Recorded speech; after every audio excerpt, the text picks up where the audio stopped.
할렐루야. 모든 형편과 처지에서 하나님의 사랑과 은혜의 사랑으로 또 은혜로 응답하고 반응함으로 더욱더 잘되는 복된 인생을 우리 함께 열어갈 수 있도록 우리 하나님 이 시간 우리 모두와 함께 해주시기를 우리 주 예수 그리스도의 이름으로 간절히 축복합니다. 여러분, 사랑엔 사랑으로, 은혜엔 은혜로 반응하고 응답해야 그만큼 더 풍성하고 평안한 삶을 살아가고 갈 수가 있어요. 그렇잖아요. 누가 나에게 커피 한 잔 사주면 거기에 대해서도 어떻게 해요? 감사로 반응해야 되잖아요. 예, 그래야 어때요? 또 한 번의 찬스 얻을 수 있는 거예요. 그런데 그 잘난 거 그래 보세요. 누가 쓴 커피라도 다시 사주려고 그럴까? 다시 안 사줘요. 그러니까 여러분과 제가 살아가면서 사랑에는 무엇으로? 사랑으로. 은혜에는 무엇으로? 은혜로. 그렇게 반응할 줄을 알아야 돼요. 응답할 줄 알아야 합니다. 여러분, 어린 시절 봄을 맞을 때마다 또래의 여자아이들이 고무줄을 하면서 불렀던 이런 노래 기억하실 거예요. 제 세대나 지난주에도 제가 말씀드렸지만 저보다 조금 앞서거나 뒤서거나 하신 분들, 한참 뒤진 분들은 김본 얘기인가 그러긴 하겠지만요. 예, 한번 들어보세요. 감상도 좀 해보세요. 뒷동산에 할미꽃 꼬부라진 할미꽃 쌍날대에 늙었나 호호백발 할미꽃 천만 가지 꽃 중에 무슨 꽃이 못되요 가시돋고 등굽은 할미꽃이 되었나. 기억나세요? 별로 반응이 시원찮아요. 예? 우리 요 앞에 앉아 계신 박유라 집사님은 고개를 이렇게 흔드는 거 보니까 모른다는, 세대가 한참 다르다는 거예요. 예. 여러분, 이 할미꽃은 봄 아주 일찍이 핍니다. 아주 일찍이 피는 꽃이에요. 그런데 제 기억에 특별히 이 할미꽃은 어디 많이 피었나, 할미꽃이라 그랬는지 무덤가에 많이 피었다 그런 생각이 들어요. 예. 근데 이 할미꽃에는 슬픈 사연이 담겨 있다고 그래요. 예, 슬픈 사연이 담겨 있다. 옛날 옛적 아주 가난한 홀로 된 어머니가 계셨대요. 늙은 어머니가. 이 늙은 어머니가 딸 셋을 두고 있었는데 논밭대기 다 팔고 소도 팔고 그래가지고 하여간 이 세 딸들을 나름대로 잘 키워서 시집을 다 보냈어요. 그렇게 시집을 보내놓고 나니까 어때요? 엄마는 다 보내놓고 나니까 정말 허리 굽고 등 굽고 힘이 없어졌어요. 혼자 살기가 너무 힘들어졌어요. 예. 그래서 자기의 삶을 지탱할 수 없으니까 생각하다 어떻게 하겠어요? 큰딸네 집에 가서 좀 얹혀 살자 생각을 한 거예요. 그래서 큰딸을 찾아간 거죠. 큰딸을 찾아가는데 이 큰딸이 문전박대라 받아주질 않는 거예요. 이 어머니가 어떻게 하겠어요? 하는 수 없이 혹시나 하고 둘째 딸 집을 찾아가죠. 둘째 딸 집을 찾아갔는데 이 둘째 딸은 어떻게 해요? 아주 반작을 해줬어요. 아, 됐구나. 그리고 머물게 됐는데 시간이 흐르니까 어때요? 둘째 딸의 안색이 바뀌기 시작을 하는 거예요. 그리고 겨울이 됐는데 아궁이에 불도 떼주질 않아서 방이 추워서 견딜 수가 없는 거예요. 그래서 어떻게 해요? 겨울을 나야 하니까 겨울 눈 오는 날 이 어머니가 길을 나섭니다. 누구를 찾아서? 막내딸, 셋째 딸을 찾아서 나선 거예요. 눈 오는 길 찾아 나섰는데 그만 딸집 가까이 와서 언덕배기를 올라가다가 눈에 미끄러져서 그만 쓰러지고 말았어요. 추운 겨울이라 일어나기 그러지 않아도 몸이 시원찮아서 힘든데 미끄러지고 또 미끄러지고 일어날 수가 없었어요. 지팡이를 잡을 수도 없었어요. 손이 얼어버려서. 눈은 내려서 쓰러진 어머니 위에 차곡차곡 쌓였습니다. 점점 모습이 사라져가기 시작을 했어요. 그런 중에 이 막내딸이 소식을 접했습니다. 큰언니 집에서 어머니가 쫓겨나고 둘째 언니 집에서 견딜 수 없어서 우리 집을 향해서 우리 어머니가 나섰다는데, 그리고는 어머니를 맞으러 나갔어요. 근데 어머니가 눈에 묻혔으니까 보일 리 없잖아요. 딸이 소리쳐 부릅니다. 어머니! 소리가 들리지만 이 어머니는 일어날 수도 없고 반응할 수도 없어서 그대로 눈 속에 묻혀서 돌아가셨어요. 딸이 찾았을 때는 이미 몸은 다 식어져 있었어요. 부둥켜 안고 울부짖었지만 소용이 없었어요.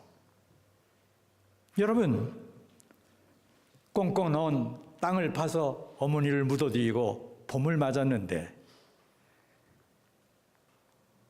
그 봄에 어머니 무덤을 찾아간 거예요. 찾아갔더니 꽃이 하나 피어 있는데 그 꽃이 허리가 굽고 꽃술이 하얘요. 보는 순간 무슨 생각이 났어요? 돌아가신 어머니 생각이 났다는 거죠. 여러분, 그래서 그 꽃을 뭐라고 부르기 시작을 했나? 할미꽃이라 불렀다. 그런 전설의 이야기는 좀 내용이 여러 가지인데 대충 그런 거예요. 그래서 할미꽃을 무슨 꽃이라고 하나? 놀랍게도 사랑의 배신을 상징하는 꽃이다. 그렇게 생각을 한대요. 그런데 여러분, 우리가 살아가고 있는 오늘 이 세상에는 우리 예수님이 마지막 때가 가까워지면 불법이 성함으로 많은 사람의 사랑이 식어지리라고 마태복음 24장 12절을 통해서 말씀해 주셨는데, 그 말씀처럼 지금 이 세상은 그 어느 때보다 그렇게 배신으로 사랑이 식어져 가고 있다는 생각이 들 정도로 정말 사랑을 헌신짝처럼 배신하는 사람들이 너무너무 많아요. 부모의 사랑을 배신하는 자식들, 아내의 사랑을 배신하는 남편들, 아니 남편의 사랑을 배신하는 아내들, 자신이 몸담고 있던 직장을 배신하고 직장의 동료와 상사를 배신하고 친구를 배신하고 이웃을 배신하고 은혜를 배신하고 사랑을 배신하고 배신하는 일들이 너무 비일비재하게 우리 주위에 아주 많아요. 여러분, 성경을 보면 하나님의 마음이 아픈 사람이었던 다윗도 믿었던 신하들로부터 배신을 당했어요. 그래서 시편 109편 5절 6절에서 이렇게 말씀하고 있죠. 그들이 악으로 나의 선을 갚으며 미워함으로 나의 사랑을 갚아싸우니 악인이 그를 다스리게 하시며 사탄이 그의 오른쪽에 서게 하소서. 무슨 말씀일까? 사랑의 배신을 당했다는 말이죠. 심지어 우리 예수님도 사랑하던 제자들로부터 배신을 당하셨어요. 그러므로 우리가 살아가면서 사랑의 배신을 당한다는 것, 그 배신으로 인해서 견딜 수 없는 아픔을 경험한다는 것, 여러분, 그건 이상한 것이 결코 아닙니다. 그게 인생이죠. 인생입니다. 여러분, 아픔 중에 사랑의 배신보다 더 아픈 배신이 어디 있겠어요? 믿었던 사람, 가장 사랑하는 사람에게 당하는 아픔, 그것은 어떤 아픔으로도 비교될 수가 없는 겁니다. 그래서 단테는 자기 작품 신곡의 지옥편을 통해서 지옥은 지하 9층으로 되어 있는데 악할수록 더 아래층에 갇힌다고 말해주고 있어요. 저는 말씀을 준비하면서 지상 1, 2, 3층 이건 쉽게 칼큘레이터가 되는데, 계산이 되는데 지하 9층이라고 그러니까 이게 9층을 위에서부터 카운트해서 내려가는 건지 1층부터 카운트해서 9층으로 내려가야 되는 건지 감이 안 잡혀서 한참 계산을 해봤어요. 예. 숫자가 많아질수록 지하는 뭐예요? 더 깊은 거죠. 그렇죠? 맞죠? 지하 1층, 2층, 3층 그러면서 점점 깊이 들어가는 거 아니겠어요? 예. 근데 이 지옥편을 통해서 지옥은 9층으로 이루어져 있는데 악할수록 더 아래층에 갇힌다 그랬어요. 즉 지하 1층에는 훌륭하게 살았지만 예수님 이전에 출생을 했거나 또는 예수님을 몰랐기 때문에 신앙 고백을 할 수 없었던 사람들, 그런 사람들이 뭐예요? 1층에 있다. 지하 1층에 있다는 거예요. 지옥 1층에 있다는 거예요. 예. 물론 여러분 이것은 성경 이야기는 아니에요. 단테의 말입니다. 그리고 지하 7층에는 폭력을 쓰던 사람들, 살인을 저지른 사람들이 있대요. 그러면 지옥 중에서 지옥이라 불리는 그 9층에는 누가 있을까? 물어볼 것 없이 거기에는 배신자들이 갇혀 있다 그랬어요. 예수님을 배반한 가룟 유다를 그 비롯해서 자기에게 아버지 같은 사람이었던 시저를 칼로 찌른 브루스투스 같은 그런 배신자들이 사탄에 의해서 피를 철철 흘리면서 물어 뜯기고 있는 그곳, 그것이 지옥 중에서도 지옥인 지하 9층이다 그랬어요. 이처럼 다한테는 인간의 죄 가운데서 배신을 가장 무서운 죄로 다루고 있다라는 얘기죠. 그런 의미에서 그것이 성경의 이야기는 아니라고 하더라도 여러분과 제가 인생을 살아가면서 더욱더 그리스도의 사랑을 경험한 사람들이라고 한다면 우리가 어떻게 살아가야 되겠나 아주 분명해지는 거예요. 뭐 어떻게 살아가야 돼요? 사랑에는 사랑으로 반응할 줄 알고 은혜에는 은혜로 반응할 줄 알아야 한다. 그런 얘기죠. 성경은 여러분 하나님의 사랑을 저버리는 것을 결코 가볍게 다루지 않습니다. 그것을 무엇으로 알 수 있나? 오늘 본문에 소개하고 있는 솔로몬의 경우를 통해서 알 수가 있는 거예요. 여러분 어쩌면 솔로몬은 이 세상에 있었던 사람들 가운데서 하나님의 사랑을 가장 많이 받았던 사람들 중에 한 사람입니다. 무엇으로 그것을 알 수 있나? 첫째, 솔로몬은 태어날 때부터 하나님의 사랑을 특별히 입고 태어난 사람이에요. 저는 이런 말씀을 이렇게 대할 때 우리 스스로를 생각해 봐야 돼요. 전 그렇게 생각합니다. 저도 하나님의 특별한 사랑을 받은 사람이다. 할렐루야. 왠지 아십니까? 저는 종종 그런 생각을 해요. 내가 하나님의 사랑을 입지 않고 태어났다고 한다면 지금 어떻게 살아갈까 생각해보면 끔찍해요. 끔찍해. 얼마나 끔찍한지 몰라요. 솔로몬만 사실은 하나님의 특별한 사랑을 입고 태어난 사람은 아니에요. 여러분과 저도 하나님의 특별한 사랑을 입고 이 세상에 태어났기에 오늘 이 자리에서 하나님의 이름을 부르며 하나님 앞에 예배할 수 있는 줄로 믿습니다. 이런 걸 생각할 수 있어야 돼요. 어쨌든 솔로몬은 태어날 때부터 하나님의 특별한 사랑을 입었습니다. 무엇으로 그것을 알 수 있나? 솔로몬은 태어날 때 여러분 그냥 태어나지 않잖아요. 아버지 다윗과 어머니 밧세바 사이에서 태어나잖아요. 무슨 얘기를 제가 강조하는 건지 아시잖아요. 보편적인 출생이 아니에요. 자기 아버지가 범죄해서 얻은 사람이 누구요? 자기 어머니잖아요. 자기 형은 어떻게 했어요? 그래서 죽었잖아요. 죽고 나서 이어서 자기가 태어났어요. 뭐 굳이 얘기를 한다면 우리나라에서 흔히 말하는 대로 솔로몬 적자가 아니라 서자다. 그런 얘기예요. 불행한 출생에 흔적을 가진 사람이잖아요. 정말 눈물의 씨앗이죠. 그런데 솔로몬이 태어났을 때 하나님께서 친히 그 이름을 지어주셨대요. 성경은 특별히 사랑해서.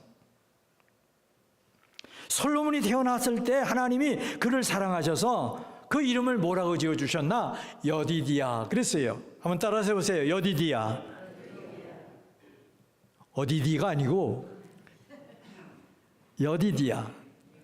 예, 여디디야. 여러분, 사무엘 12장 24절 25절이죠. 다윗이 그의 아내 밧세바를 위로하고 그에게 들어가 그와 동침하였더니 그가 아들을 낳음에 그의 이름을 솔로몬이라 하니라. 여호와께서 그를 사랑하사 선지자 나단을 보내 그의 이름을 여디디아라 하시니. 그 다음 중요한 말씀이 나와요. 이는 여호와께서 사랑하셨기 때문이더라. 하나님이 사랑하셔서 그가 태어나게 하시고 특별한 이름을 부여해 주셨다. 여디디아.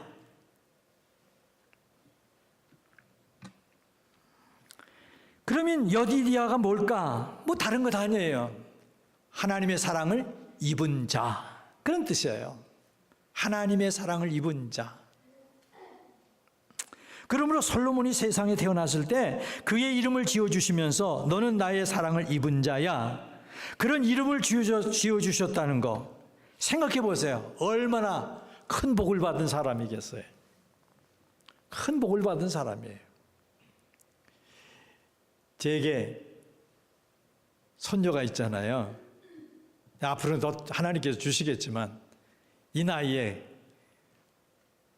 제일 먼저 태어나기가 사랑을 더 많이 받잖아요. 아무래도 관심이 많죠. 걔한테 제가 이름을 줬습니다. 은수라고 줬어요. 그랬더니 제 엄마가 하는 얘기가 알았다. 내 이름자 은자하고 자기 남편 브라이언의 한글 이름 숫자를 따서 은수라고 지었구나. 뭐 그러면서 얘기를 하더라고요. 물론 어떻게 보니까 그렇게 일치가 되긴 됐어요. 그래서 내가 웃으면서 그랬죠. 아니, 은혜 은자에다가 받을 숫자, 하나님의 은혜를 받은 자다. 그런 의미를 가지고 있어.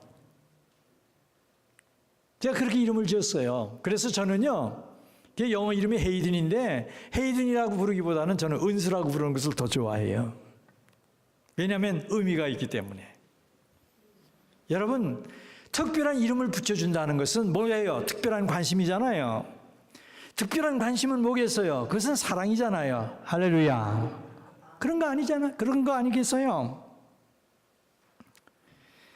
솔로몬은 태어날 때부터 하나님의 사랑을 입고 태어났습니다.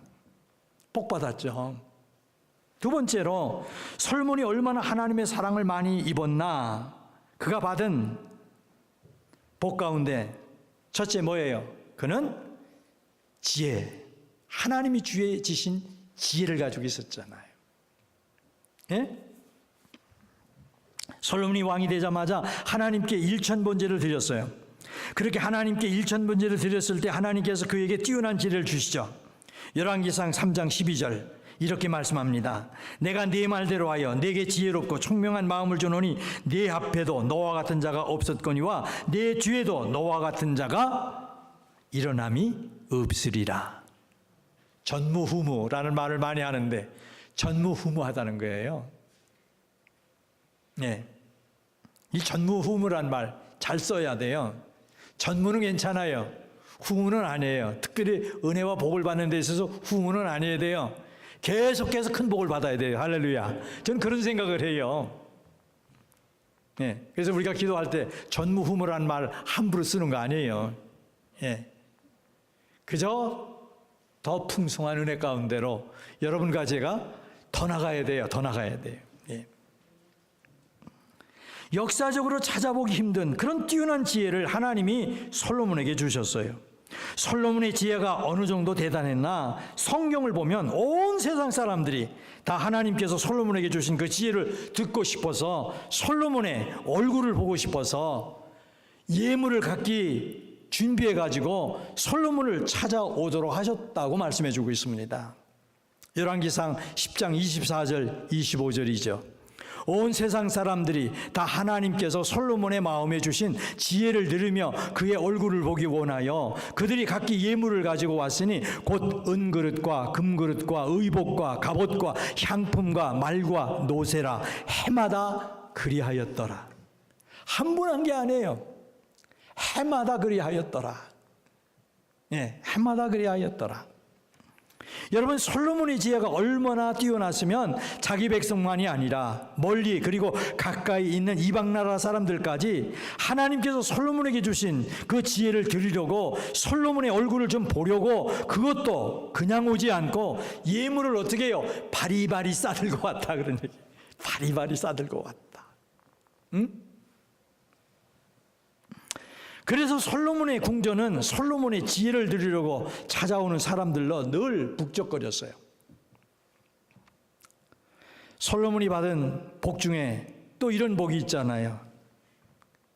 하나님의 성전을 건축해서 헌당한 거. 얼마나 큰 복이에요. 자기 아버지 다윗은 평생 소원한 게 뭐였어요? 성전 지어서 하나님 앞에 봉헌한 거였어요. 근데 하나님께서 솔로몬에게는 다윗에게는 그것을 허락지 않았는데 솔로몬에게는 그것을 허락해 주셔서 뭐예요? 솔로몬이 왕이 되자 성전을 7년에 걸쳐서 짓잖아요. 그렇게 완성하고 하나님 앞에 헌당합니다. 솔로몬이 성전을 짓고 그 지성소에서 하나님의 임재하심을 뜻하는 하나님의 언약궤를 모셨을 때 하나님의 영광의 구름이 그 성전에 가득해서 제사장들이 능히 서서 섬기기가 힘들었다고 성경은 말씀해 주잖아요. 역대하 5장 14절이죠. 제사장들이 그 구름으로 말미암아 능히 서서 섬기지 못하였으니 이는 여호와의 영광이 하나님의 전에 가득함이었더라. 저는 늘 여러분들에게 말씀드리는 거지만 저희 교회 그래요. 다 좋지만요, 여러분과 제가 드나드는 이 예배실에, 아니 이 시애틀 임마누엘 교회가 자리하고 있는 이 자리에 뭐가 하나님의 영광이 느껴지는 임재의 영광이 가득하기를 간절히 소원하고 기도하고 있어요. 그렇잖아요. 예? 딱 들어올 때 벌써 느껴져야 돼요. 하나님 여기 계시구나.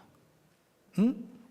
이전에 들어와서 다 기도를 할 때에 하나님이 내 상한 마음도 감싸 주시고 어루만져 주시고 회복시켜 주시고 새롭게 해 주시고 기쁨과 감사가 넘치게 해 주시는 그런 임재하심의 영광을 여러분과 제가 누려야 될 줄로 믿습니다. 그것이 여러분과 저와 저의 간절한 소망이요, 기도의 제목이 되어야 돼요. 예배 드릴 때도 뭐 누구 만나러 오는 게 아니에요. 하나님 만나기 위해서 예배에 나와야 하고, 찬양을 드리는데 내가 기뻐지기 위해서가 아니라 하나님 기쁨을 드리기 위한 찬양이 될 수 있어야 돼요. 내가 나타나고 내가 보여지고 그 잘난 목소리, 그 잘난 옷 입은 모습, 그런 게 아니에요. 누가 칭찬해 주는 얘기, 그게 중요한 게 아니에요. 비록 내가 부족하고 연약할지라도 내 음성을 하나님이 들으시고 기뻐하실 수 있는 믿음의 자세를 가지고 하나님 앞에 나가는, 이것이 중요한 거 아니겠어요? 예. 그러기 위해서는 뭐나, 우리가 하나님 앞에 나올 때마다 우리 가운데 두세 사람이 내 이름으로 모인 곳에 나도 그들 중에 있겠다고 약속하신 말씀처럼 주님이 이 자리에, 이 예배에 함께 하시고 계시다고 하는 것을 저와 여러분이 풍성하게 누릴 수 있어야 될 줄로 믿습니다. 이것이 있어야 되는 거예요. 교회는요, 다른 것 아니에요. 교회가 교회되기 위해서는 우리와 함께 하시는 임마누엘의 하나님, 그 임마누엘 하나님의 임재의 영광을 여러분과 제가 때마다 시간마다 느끼며 하나님과 교제할 수 있어야 될 줄로 믿습니다. 솔로몬이 하나님의 성전을 건축하고 하나님께 기도를 드렸는데, 그때 하나님이 솔로몬의 기도를 받으시고 역대하 7장 15절 16절을 보면 이렇게 응답하시잖아요. 이제 이곳에서 하는 기도에 내가 눈을 들고 귀를 기울이니 이는 내가 이미 이 성전을 택하고 거룩하게 하여 내 이름을 여기에 영원히 있게 하였음이라. 내 눈과 내 마음이 항상 여기 있으리라. 얼마나 감사해요. 네. 사람들은 오갈 수 있어요. 목회자도 바뀔 수 있어요. 그렇지만 시애틀 임마누엘 교회 떠올리기만 해도 그래, 거기는 뭐예요? 하나님의 임재의 영광이 가득한 하나님의 교회. 멀리 있으나 가까이 있으나 그것이 생각이 되고 그리워지고 하나님을 찾을 수 있다고 한다면 하나님이 이 시대에 기뻐하시는 하나님의 교회로 계속해서 하나님께 영광 돌리는 놀라운 역사 이어갈 줄로 믿습니다. 이것이 여러분과 제가 품어야 하는 소망이에요. 기대입니다. 제가 생각해 봐요. 35년 동안 지금까지 목회를 해오면서 저희 교회를 거쳐가신 분들 수없이 많아요. 셀 수 없이 많습니다. 그런가 하면 여전히 자리를 지키고 있는 사람들 또 있습니다. 중요한 것은 무엇이냐? 오가든 머물든 하나님의 교회는 하나님의 영광을 위해서 존재하고 하나님의 뜻을 펼치기 위해서 존재하고 하나님은 여전히 이곳에서 임재의 영광으로 우리와 함께 하시며 하나님의 뜻을 이루어 가신다. 그것이 여러분과 저에게 있어야 되잖아요. 그보다 중요한 것은 없어요. 솔로몬이 받은 복 가운데 또 큰 복은 뭐냐? 부귀와 영화죠. 솔로몬은 아버지 다윗으로부터 통일 왕국과 더불어 가장 넓은 영토를 물려받은 최고의 부귀와 영예와 권세를 누렸던 왕이었어요. 열왕기상 10장 14절은 솔로몬이 거둬들인 세금이 금으로 666달란트였다고 말씀해 주고 있습니다. 도대체 이게 얼마나 될까? 666달란트. 금 666달란트. 한국 원화로 환산을 하면 1조 3천억 정도가 된다고 그래요. 저는 하도 단위가 높아지면 감이 잡히질 않더라고요. 왜냐하면 그런 액수는 만져보지도 못했기 때문에. 예. 거기에 대해서 상인들로부터 어마어마한 세금과 관세를 거둬들였잖아요. 아라비아의 모든 왕들로부터 해마다 조공을 받았잖아요. 그리고 금으로 만든 큰 방패가 몇 개나 됐나? 200개가 됐대요. 200개. 작은 방패 300개를 만들었대요. 방패에 들어간 금만 무려 1.8톤이에요. 1.8톤. 계산을 하면. 이락의 독재자 누가 있었죠? 화장실 변기를 금으로 만들어 가지고 있었다는 일부 예배 때는 딱 나오던데. 후세인. 그건 처리하라는 조적 지혈이라고 그러던가요? 뭐라 그러죠? 아무것도 아니에요. 예. 여러분, 그때나 지금이나 금은 부의 상징이잖아요. 그렇게 부의 상징으로 여기는 금으로 솔로몬은 자기가 사용하는 모든 그릇들을 만들었어요. 거기에 더해 궁에서 사용하는 모든 그릇들을 금으로 만들었어요. 열왕기하 10장 21절 22절이죠. 솔로몬 왕이 마시는 그릇은 다 금이요. 레바논 나무 궁의 그릇들도 다 정금이라 은기물이 없으니 은으로 만든 그릇은 없었대요. 솔로몬의 시대에 은을 귀하게 여기지 아니함은 왕이 바다에 다시스 배들을 두어 히람의 배와 함께 있게 하고 그 다시스 배로 3년에 한 번씩 금과 은과 상어와 원숭이와 공작을 실어왔음이더라. 이 얘기는 무슨 얘기냐면 그냥 간단하게 표현했지만 솔로몬이 누렸던 부귀영화가 어마어마했다, 그런 얘기예요. 어마어마했다. 우리의 말로 필설로 다 표현할 수 없을 정도였다, 그런 얘기예요. 은을 돌처럼 여겼대요. 은을 길거리에 굴러다니는 돌처럼. 그렇게 귀한 백향목, 평지에 있는 뽕나무처럼 여겼대요. 국력을 상징하는 말과 병거를 애굽에서 수입해 들여서 마병이 1만 2천 명, 병거가 1,400대나 되었다. 그렇게 성경은 솔로몬이 누렸던 그 부귀와 영화를 엄청나게 우리에게 소개를 합니다. 여러분, 인류 역사에 이런 부귀와 이런 영화를 누린 왕 없었어요. 그래서 인류 역사상 부귀와 영화를 최대한으로 누린 사람들의 대명사가 누구예요? 솔로몬이에요. 솔로몬 하면 다 통하잖아요. 그런데 솔로몬이 이런 부귀와 영화를 누리게 된 것은 하나님께서 솔로몬이 부귀와 영화를 구하지 않고 원수의 생명을 구하지 않고 지혜를 구함으로 하나님이 감동받으시고 솔로몬이 구하지 않은 부와 명예를 내게 주리라고 약속하셨기 때문에 누릴 수 있었다 그러잖아요. 여러분과 제가 인생을 살아가면서 원수 갚는 것은 구하지 마십시오. 네. 하여간 여러분과 저는요, 어떤 상황에서도 뭐요? 반응하되 그리스도의 사랑과 은혜로 반응해야 될 줄로 믿습니다. 그래서 원수를 위해서 뭐라고 그랬어요? 축복을 빌라고 그러셨어요. 자, 따라서 해보실까요? 원수를 위해 축복을 빌자. 뭐 원수라고 그러니까 무슨 뭐 엄청난 것을 생각하지만 맞아요. 그러면 안 돼요. 조금이라도 내 마음을 불편하게 만드는 사람들이 있었다고 한다면 원명하고 시비하고 다투지 말고 어떡하라는 얘기예요? 기도해 주라는 거예요. 예, 기도의 부메랑. 작년에 제가 말씀드렸죠? 예, 저쪽에서 안 받으면 그 안 받은 복은 어떻게 해요? 내게로 오도록 돼 있다. 그래서 나에게 손해를 끼치는 사람을 위해서라도 어떻게 해요? 축복을 빌라. 예, 평안을 빌라. 잊지 마세요.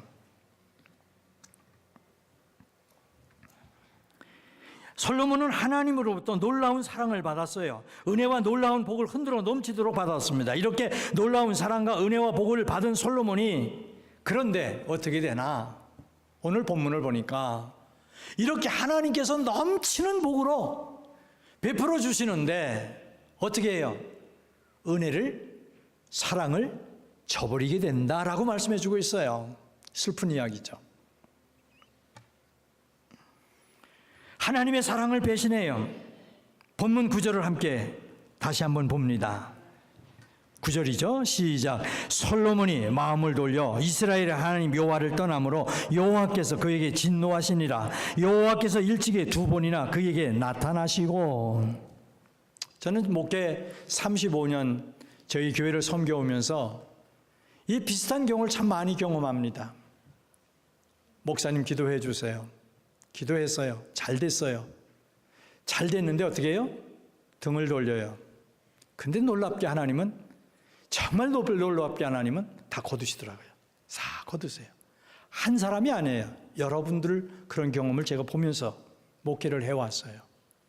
참 놀랍더라고요. 여러분과 제가 꼭 기억하세요. 하나님의 사랑에, 베푸시는 하나님의 은혜에 뭘 돌리지 마라? 등 돌리지 마라.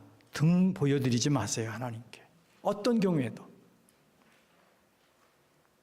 내가 있으면 하나님의 은혜입니다. 내 스스로의 힘과 능으로 나는 존재하지 않습니다. 저는 늘 하나님 앞에 고백해요. 지금도 마찬가지예요. 여기까지 인도하신 하나님 너무너무 감사해요. 하나님의 은혜잖아요.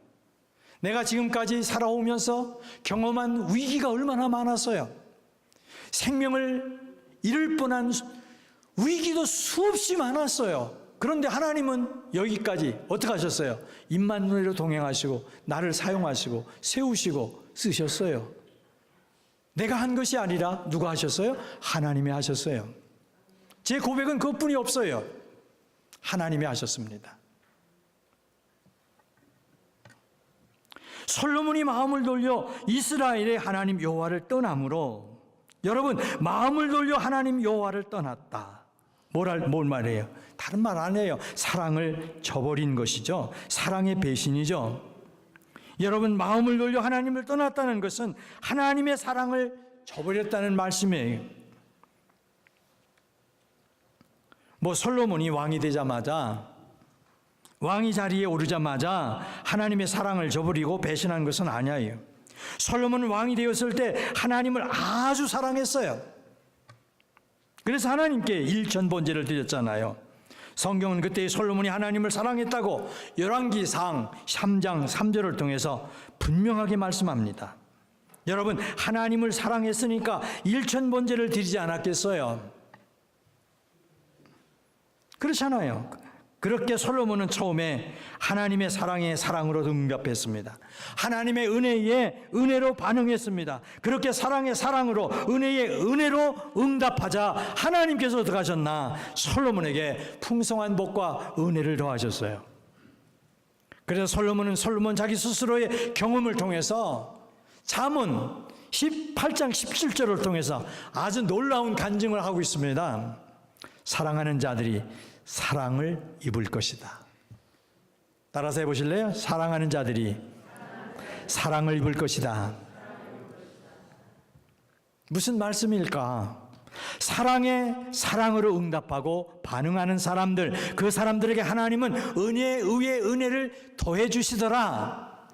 누구의 고백이에요? 그런 경험을 가졌던 솔로몬의 고백이에요. 요한복음 마지막 장을 보면 부활의 예수님께서 베드로를 찾아가시죠. 베드로를 찾아가셔서 3번 질문을 던져서요. 내가 이 사람들보다 나를 더 사랑하느냐? 그럴 때에 베드로가 사랑으로 응답해요. 사랑으로 반응합니다. 뭐라고요? 주님 그렇습니다. 내가 주님을 사랑하는 줄 주님께서 아시지 않습니까?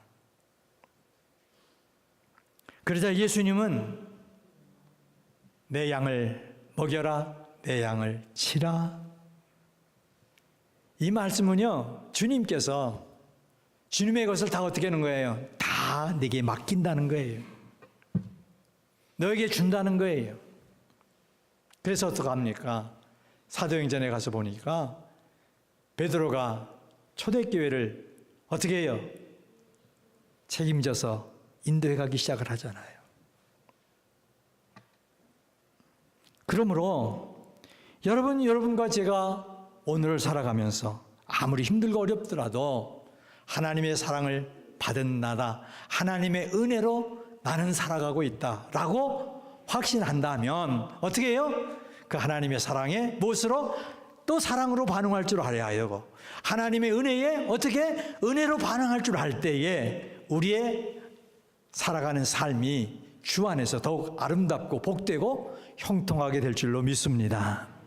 그러므로 하나님의 사랑에는 사랑으로 반응하고 하나님의 은혜에는 은혜로 반응하는 복된 삶을 함께 이뤄가게 되시기를 주 예수 그리스도 이름으로 간절히 축복합니다.